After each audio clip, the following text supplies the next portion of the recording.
오늘 본문은 한 바리새인이 예수님을 자신의 집에 초청하는 것으로 시작이 되고 있습니다. 예수님께서는 그 이유를 묻지도 아니하시고 곧바로 바리새인의 이 초청에 응답하셔서 그의 집에 거하게 됩니다. 그리고 식사를 위해 자리에 앉으시죠. 이 긴 장면이 단 한 구절로 이야기가 마무리가 되고 있습니다.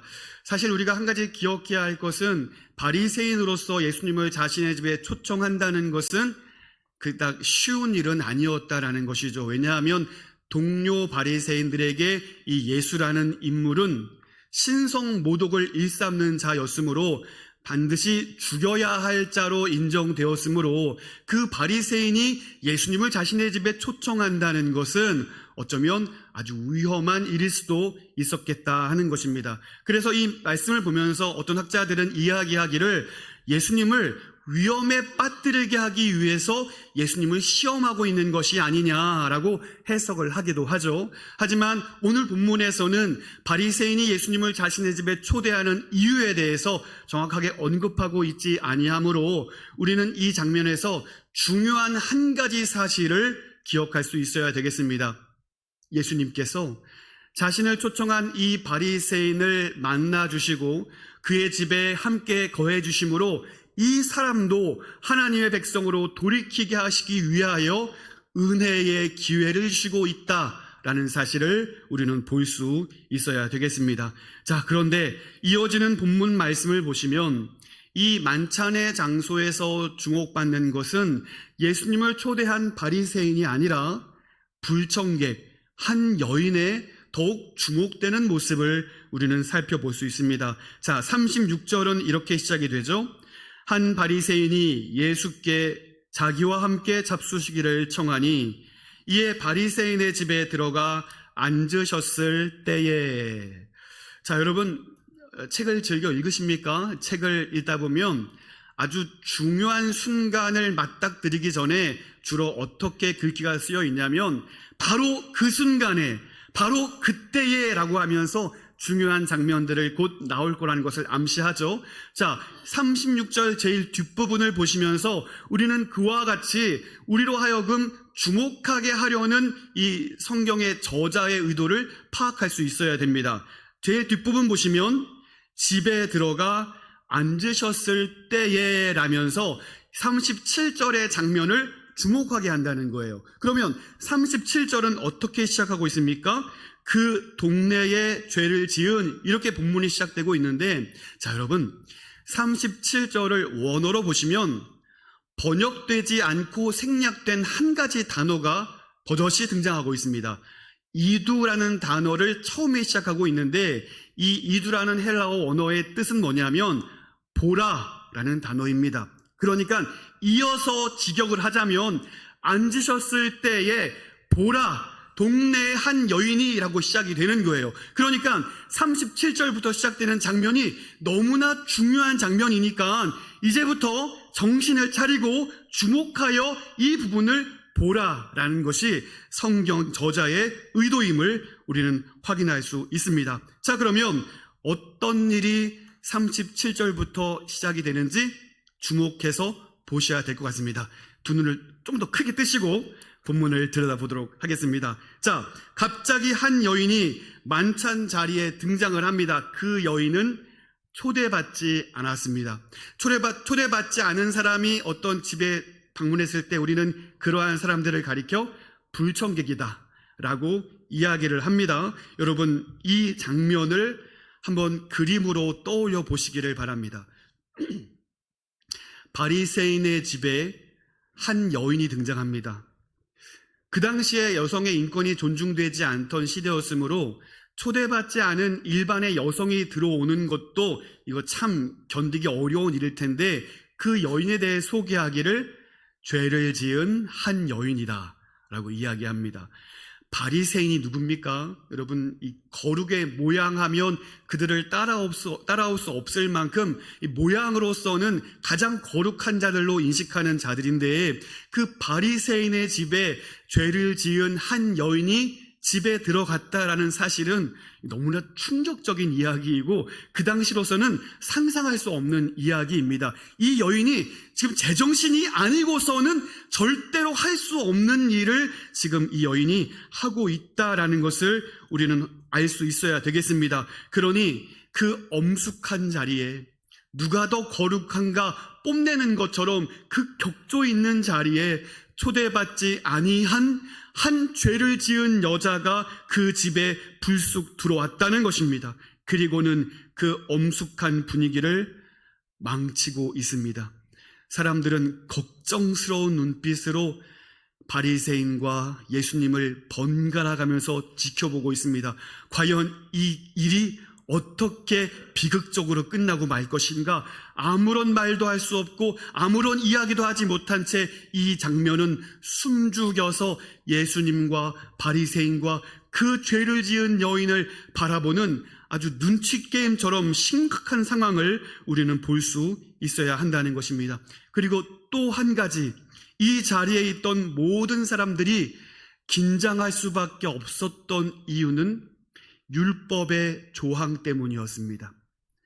죄를 지은 사람을 부정한 자로 인식했기 때문에 그 부정한 자가 일반인, 그 누군가에게 손을 닿거나 몸을 댄다는 것은 그 사람도 죄에 오염시키게 되는 일이 되므로 결단코 죄를 지은 한 사람이 다른 사람의 몸을 손을 대서는 안 된다라는 것이었습니다. 자, 그런데 모두가 알고 있던 죄인인 이 여인의 그 집에 등장한 것만으로도 매우 걱정스러운 일이었는데 그 여인이 가만히 서 있는 것이 아니라 예수님을 향하여 똑바로 한 걸음 한 걸음 나아가기 시작했다는 것입니다. 이제 그만 멈춰졌으면 좋겠는데 이 여인은 멈추지 않습니다. 사람들의 따가운 시선을 받고 있지만 오직 그 여인의 시선은 예수님께만 고정된 채로 한 걸음 한 걸음 나아가고 있습니다. 점점 예수님께 가까워질수록 사람들의 반응은 더욱 심오해지면서 걱정스러운 눈빛으로 사람들을 바라보게 됩니다. 여러분, 그리고 모두가 걱정하는 그 일을 이 여인은 저질러 버리고 맙니다. 예수님의 발에 손을 닿고 있었다라는 것이죠.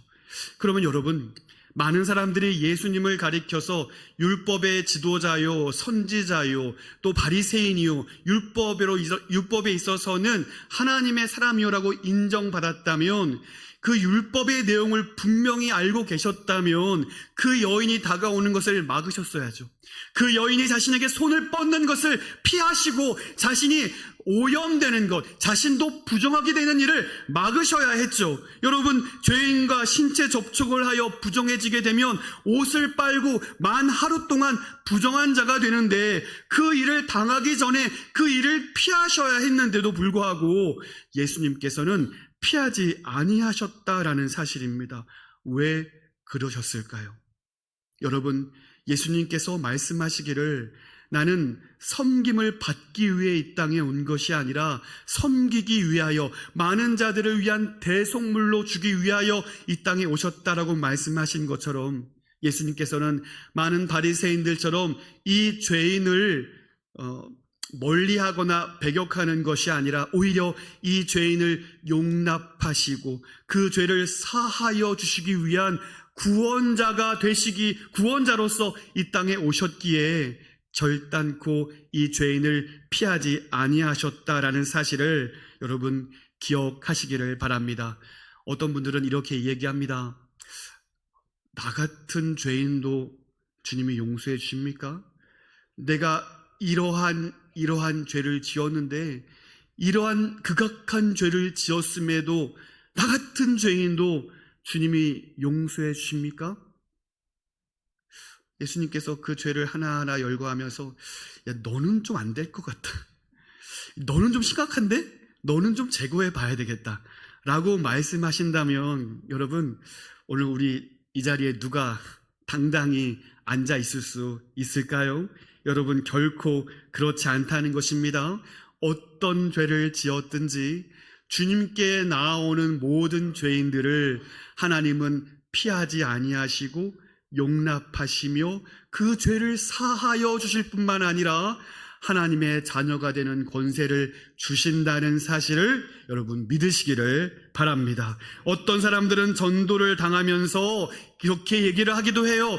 지금 저는 지은 죄가 너무나 크니까 시간이 조금 지나서 나중에 내가 교회 나가겠습니다. 지금은 내 삶이 너무 팍팍하고 지은 죄가 너무 심각하니 주님께 나아갈 염치가 없어 내가 조금 진정이 되면 그때 나아가겠습니다 라면서 아주 하나님께 도리 있는 모습과 격식 있는 모습으로 얘기를 합니다. 그러나 여러분, 시간이 지나면 그가 죄가 사하여집니까? 얼마나 시간이 지나면 그 큰 죄들이 사하여져서 하나님께 나아갈 수 있는 담대함이 생길 수 있냐라는 것입니다. 결코 그럴 수 없다는 거예요. 나의 죄가 나의 공로로 나의 힘과 능력으로 사하여지지 않는다는 사실을 우리는 기억하고 바로 지금 주님께 나아가는 것이 가장 빠른 길이며 하나님께 용서를 받을 수 있는 가장 빠른 길이라는 사실을 우리는 기억하고 전도자의 전도를 받았을 때 또 우리의 죄가 너무나 커서 내가 이러면 안 되는데 내가 주님께 나아가야 되는데 라는 성령의 말씀이 내게 있다면 바로 지금 그 사유의 주님께 나아갈 수 있는 복된 저와 여러분의 발걸음이 되시기를 간절히 소원합니다. 여러분, 너희의 죄가 주홍 같을지라도 눈과 같이 희어질 것이요 진홍같이 붉을지라도 양털같이 희게 되리라. 이사야의 선포가 예수 그리스도를 통하여 온전히 성취되었음을 여러분 믿으시기를 바랍니다. 내가 곧 길이요 진리요 생명이니 나로 말미암지 않고는 아버지께로 올 자가 없느니라 라고 주님께서 선포하십니다. 오직 그분께만 생명이 있고 오직 그분께만 아버지께로 나아갈 수 있는 길이 열리셨으므로 유일한 길이므로 그분이야말로 유일한 진리가 되어 주신다는 사실을 우리는 기억할 수 있어야 되겠습니다. 그래서 예수님께서는 죄를 지은 이 한 여인이 자신에게 나아오는 것을 막지도 피하지도 아니하십니다. 그 여인이 자신께 나아와 그가 할 수 있는 신앙의 고백을 다 할 수 있도록 주님은 기다려주시고 넉넉하게 그 죄인을 품어주시는 모습을 우리는 확인할 수 있습니다. 자, 이제부터 37절에 숨겨진 단어 이두, 보라, 그 단어가 무엇을 바라보게 하는지 우리는 더욱 집중하여 볼 수 있기를 바랍니다. 38절 말씀 보시겠습니다.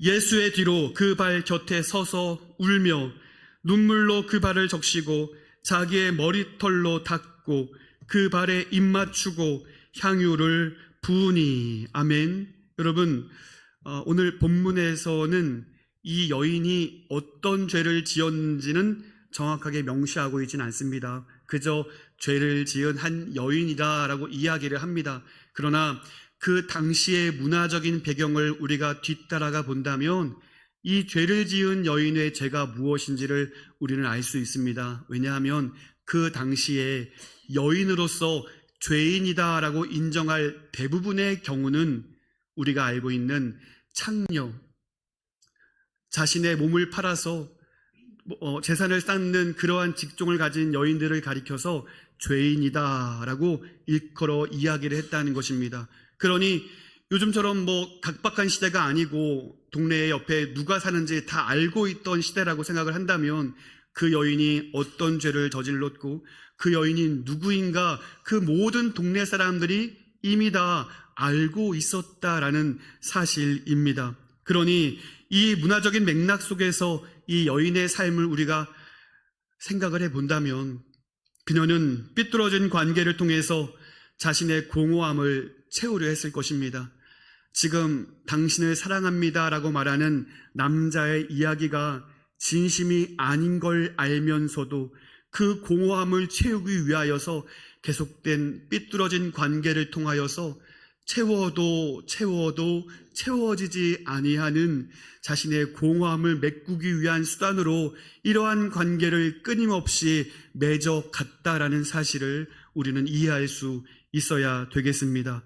모두 거짓이며 깨진 항아리처럼 채워지지 않는 것들일 뿐이었습니다. 문제는 그녀가 추구하는 방법이 분명히 죄인 것을 알면서도, 결코 채워지지 아니한다는 것을 분명히 알면서도 그녀는 멈출 수 없었다라는 것입니다. 사회적인 낙인과 내가 더 이상 무엇을 할 수 있을까 자신의 삶을 내려놓은 자처럼 그녀는 끊임없이 그 죄를 반복하며 허무한 일상을 살아가고 있었다라는 것입니다. 그러한 그녀의 비극적인 일상에, 그녀의 허무한 일상에 광명과도 같은 소식이 들려옵니다. 바로 예수님에 대한 소식이었죠. 저는 자를 낫게 하시고 마른 손을 펴게 하시며 귀신을 쫓겨가게 하시며 심지어 죽은 자를 살리시는 그가 죄까지도 용서해 주신다라는 소식을 그녀가 듣게 되었고, 그녀의 허무한 일생 가운데 예수에 대한 소식은 말 그대로 복음이었다라는 사실입니다. 그렇다면 여러분, 그 복음을 들은 이 여인은 이제 무엇을 해야 할까요? 예수님을 찾아야 했겠죠. 예수님을 만나야 했겠죠. 가야죠. 죄인으로서 사람들에게 말을 거는 것 자체가 그녀에게는 위험 부담이었지만 지금 그것을 재고 따질 때가 아닙니다. 자신의 죄를 용서해 주실 생명의 주님을 만나야 했기에 사람들을 불러 세우며 그 예수가 어디에 있습니까? 그 예수님이 지금 어디에 계십니까? 간절히 두드리며 간절히 찾으며 예수의 향방을 물어서 마침내는 그 예수가 지금 어디에 계시다는 사실을 알게 되었다라는 것입니다. 마침내 찾아내었고, 37절 상반절 말씀을 보시기 바랍니다. 그 동네에 죄를 지은 한 여자가 있어 예수께서 바리새인의 집에 앉아 계심을 알고. 여러분, 어디에 계신다고요? 바리새인의 집에.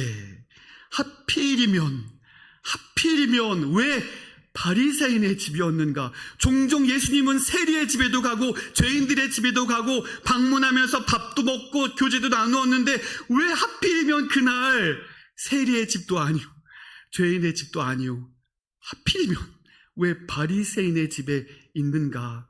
그럼 여러분, 우리는 양보할 수 있잖아요.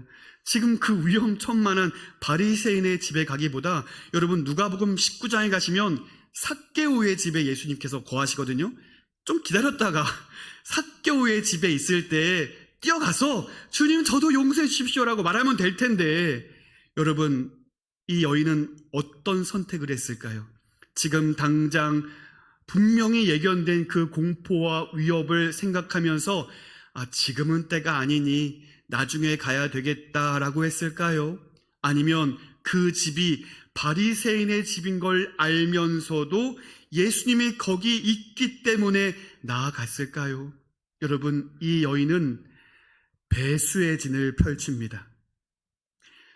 퇴로를 확보하지 않은 채로 내가 죽으면 죽으리라는 마음으로 자신이 평생 모았을 향유 옥합을 챙겨서 바리새인의 집으로 나아가게 됩니다. 그렇습니다. 예수님을 만나기로 그녀는 작정한 것입니다. 바리새인이 즉결 심판, 너는 지금 죄를 범하였으니 너는 당장 죽을 것이다, 이 선언을 알면서도 그녀는 주님을 향하여 나아가기로 마음 먹었다는 거예요. 돌에 맞아 죽을지언정 아무리 채우려고 해도 채워지지 아니하는 이 인생의 공허함과 그 죄가 켜켜이 쌓여 그 누구도 용서할 수 없고 그 누구도 나로 하여금 하나님의 백성으로 하나님 나라의 그 기업을 받을 자가 되지 못하게 된 이 허망한 인생을 바꾸어 줄 수 없음을 그녀가 알았기 때문에 그녀는 생명을 걸고 예수 그리스도를 향하여 나아가기로 마음먹었다라는 것입니다. 그리고 평생 몸을 망가뜨려 구한 자신에게 있어서는 전부였을 그 향유 옥합을 가지고 예수님께로 달려갑니다. 마침내 그 집에 당도했을 때 바리새인을 포함하여 수많은 사람들이 그녀를 경멸하여 비난하며 혐오의 눈빛으로 그녀를 바라보고 있지만 그 여인은 그들의 날선 눈빛에도 멈추지 아니하고 주님을 향하여 한 걸음 한 걸음 나아갑니다. 두렵고 떨리는 심정으로 주님께 나아갑니다. 그리고 우리가 눈부신 태양을 직면하여 바라볼 수 없는 것처럼 그 영화로우신 주님을 똑바로 마주할 수 없기에 주님의 발 뒤편에 서서 그분의 발에 엎드려 그분을 바라보기 시작합니다. 그리고 그분의 발을 볼 때 이내 그녀의 눈에서는 눈물이 흘러내립니다. 38절 상반절 보시기 바랍니다. 예수의 뒤로 그 발 곁에 서서 울며 눈물로 그 발을 적시고 자기 머리털로 닦고.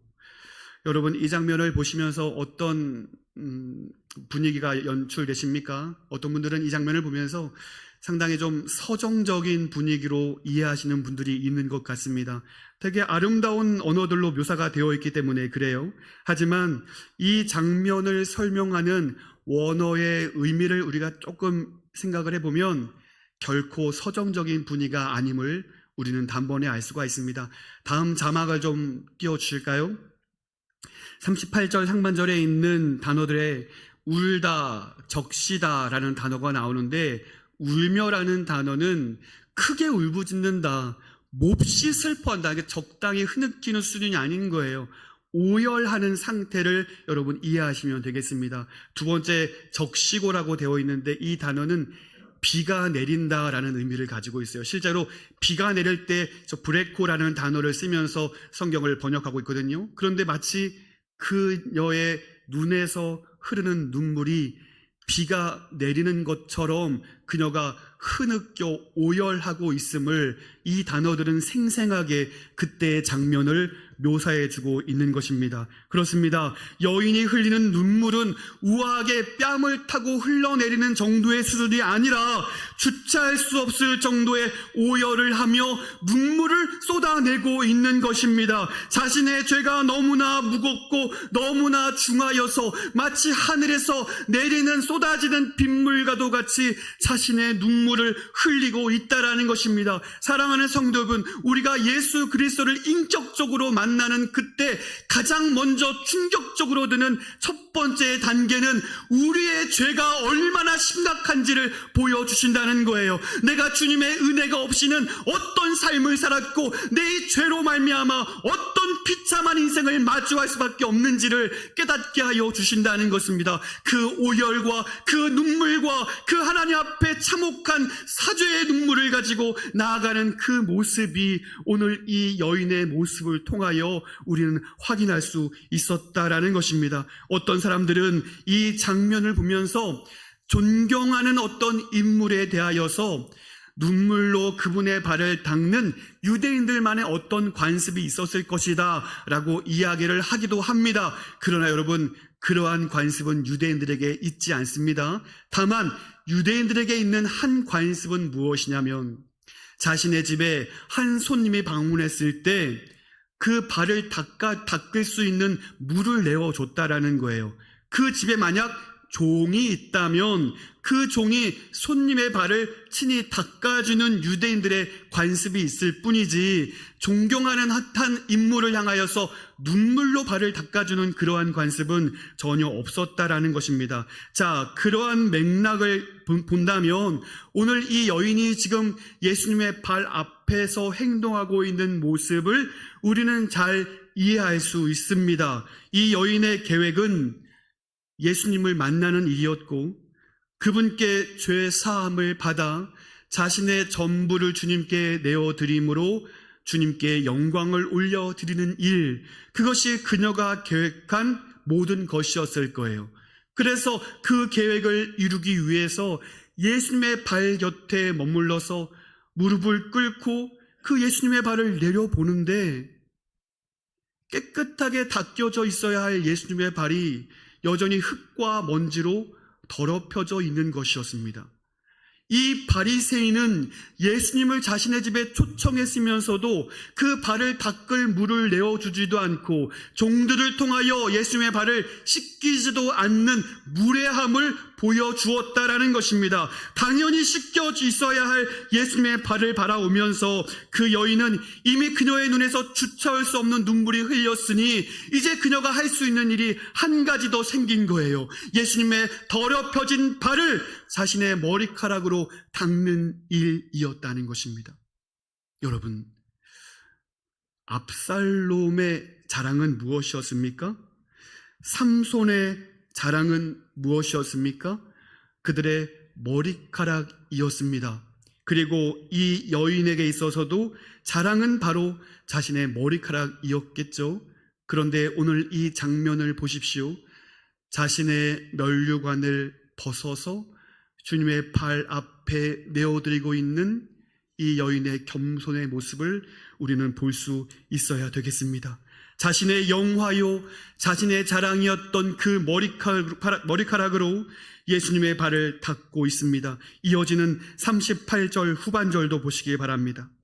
그 발에 입 맞추고 향유를 부으니, 그 발에 입 맞추고, 이 표현도 매우 우아한 모습처럼 그려집니다. 하지만 앞전에 살펴본 그 단어들처럼 사실 이 장면은 전혀 우아한 장면도 서정적인 장면도 아닙니다. 한 여인의 통곡과 오열과 그 모든 사람들의 마음을 짓누르는 폭풍과도 같은 오열의 장면을 우리는 볼 수 있어야 되겠습니다. 오열을 하며 주체할 수 없는 눈물을 쏟고 있습니다. 이런 상황 가운데 그 발에 입 맞추며 이러한 우아한 표현은 전혀 어울리지 않는 것이죠. 사실상 이 묘사는 예수님의 발등에 자신의 얼굴을 묻고 있는 것입니다. 여인은 머리카락으로 그 발을 닦고 있으면서도 오열이 멈추어지지 않는 것이죠. 그래서 38절의 이 단어들의 원어를 보시면 그 단어들이, 그 동사들이 과거형으로 기록되어 있지 않습니다. 미완료 과거형으로 적혀 있는 거예요. 그 미완료라는 단어가 의미가 무엇입니까? 한 번 한 행위로 끝난 것이 아니라 그 행위를 계속 반복하고 있는 것입니다.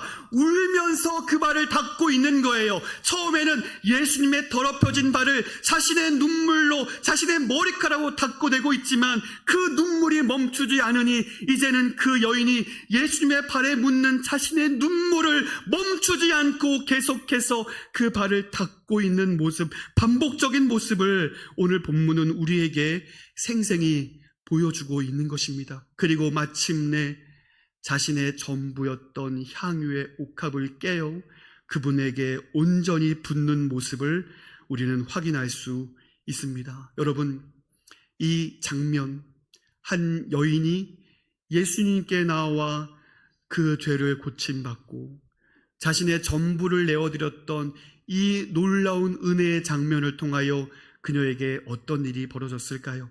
48절 말씀을 보시기 바랍니다. 이에 여자에게 이르시되 내 죄 사함을 받았느니라 하시니. 아멘. 그녀의 목표, 그녀의 소원이 이루어집니다. 그 복음의 소식을 듣고 예수님께 나아가 현재의 두려움과 현재의 고단함과 현재의 공포를 물리치고 생명의 주이신 구원자이신 예수님께 나아갔을 때 그녀는 세상 그 누구에게도 받을 수 없는 가장 값진 선물을 받게 됩니다. 내 죄 사함을 받았느니라. 여러분, 지난 주일 우리는 지난 상반기에도 우리에게 베풀어 주신 하나님의 은혜를 생각하며 하나님께 감사의 예배인 맥주 감사 주일 예배를 드렸습니다. 상반기 동안 우리에게 베풀어 주신 그 은혜들을 여러분 생각해 보셨습니까?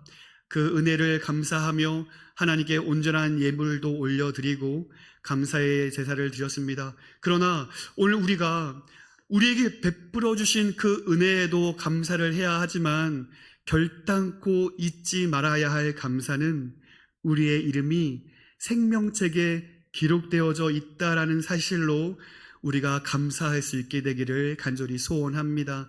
여러 가지 감사의 이유가 있겠지만 내게 은혜를 베풀어 주시지 않은 것처럼 여겨지며 오랜 시간 동안 그 문제가 해결되지 않는 것처럼 여겨질 때 우리의 감사가 잊혀질 수 있다는 거예요. 하지만 우리의 이름이 하나님의 생명책에 기록되어져 있고 예수 그리스도의 죽음으로 우리가 하나님의 자녀가 되었다는 이 사실로 말미암아 결단코 감사의 기쁨을 빼앗기지 아니할 수 있는 저와 여러분 될 수 있기를 간절히 소원합니다. 우리도 이 여인처럼 내 죄 사함을 받았느니라 라는 주의 음성이 있었기에 오늘 우리가 이 자리에 모여 하나님을 예배할 수 있는 것 아니겠습니까? 여러분, 그 감사가 그쳐지지 아니하고 계속해서 아버지 앞에만 영광 올려드릴 수 있는 신실한 저와 여러분의 삶이 될 수 있기를 간절히 소원합니다.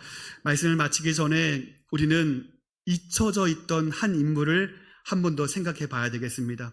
오늘 이 만찬장의 주인공은 사실 이 불청객 여인이 아니라 예수님을 초대한 바리새인이었습니다. 그런데 여러분, 이 바리새인에게는 이 여인의 눈물이 전혀 와닿지 않습니다. 이 죄에 있던 여인에게 있어서 그날은 구원의 날이었지만 이 여인의 구원을 조금도 이해하지 못하는 사람은 바로 바리새인이었다는 것이죠. 39절 말씀 보실까요?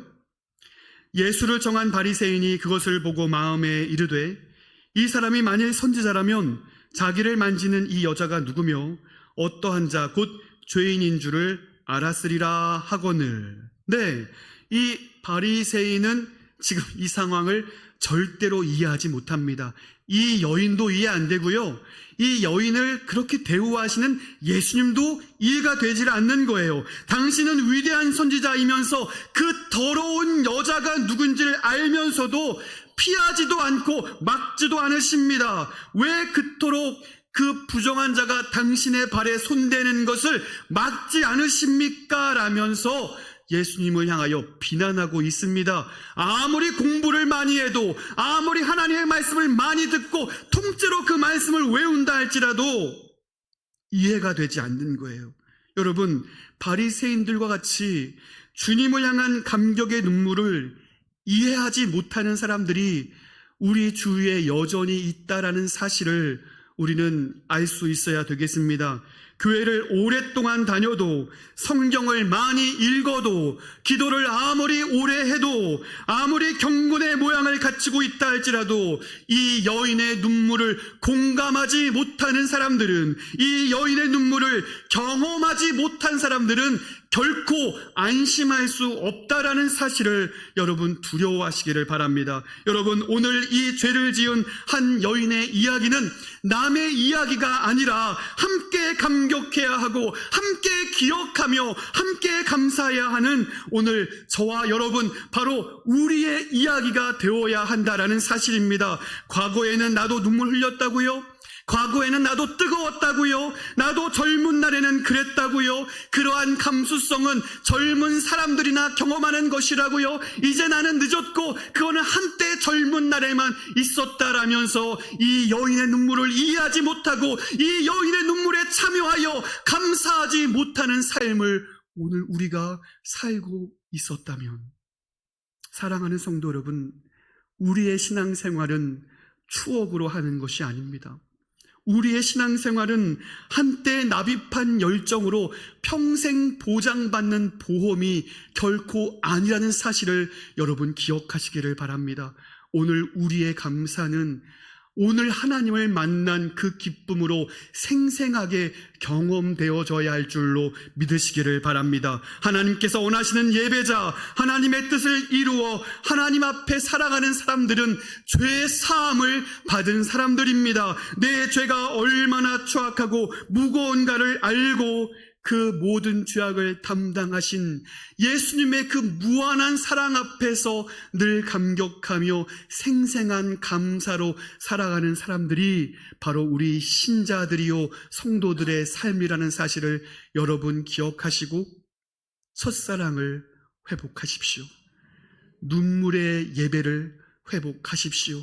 오늘 이 죄를 지은 한 여인의 이야기는 그것으로 끝이 아니라 이제 예수를 만나고 예수를 통하여 죄의 사함을 받은 신앙생활의 시작점이라는 사실을 기억하시고 여전히 하나님께 깊은 감사함으로 여전히 우리를 구원하신 하나님의 충만한 위로와 사랑으로 말미암아 오늘도 생생히 살아 역사하시는 하나님의 품에 안기어 늘 감사의 삶이요 늘 섬김의 삶이요 늘 기쁨의 삶을 살아낼 수 있는 저와 여러분 되시기를 주님의 이름으로 축원드립니다.